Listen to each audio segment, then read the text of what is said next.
Radade joonistamine, kasutades kõiki vabastatud piltnuppe. Selles videos saame teada, mis tunne on mängida radade joonistamise mängu, kui meil on valida 27 erineva nupu vahel. Eelmises osas vabastasime linnamängu mängides veel 8 nuppu ja nüüd on kokku meie käsutuses 27 erinevat tegevust ja heli. Lülitame Dashi käima ja käivitame äpi. Valime oranži radade joonistamise mängu. Vahepilt näitab, et kõik nupud on vabastatud. Käivitame mängu akna. Joonistame sõrmega raja, alustades Dashist.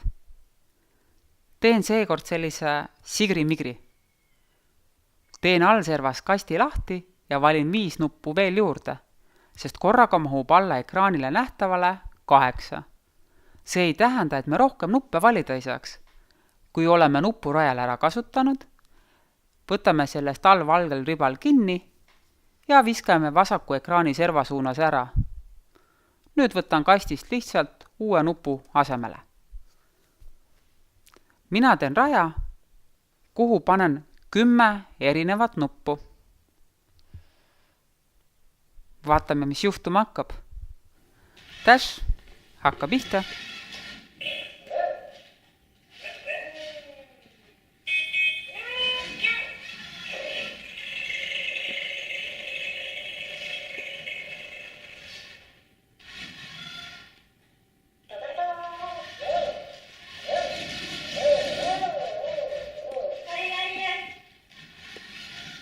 Kui sa soovid väljakutseid uuesti läbi teha, siis saad valida vastavate väljakutsete mängu ning väljakutsete lahendamise tühistada. Alati võid äpiga maha installeerida, paigaldada uuesti ja alustada täiesti nullist otsast peale. Nüüd on sinu kord. Tee läbi ekraanile ilmuv väljakutse ja kohtumiseni järgmises videos. Väljakutse. Ava Bass äpp. Vali oranž radade joonistamise mäng. Koosta rada ja pane sinna vähemalt 10 nuppu, aga võid proovida ära mahutada ka rohkem.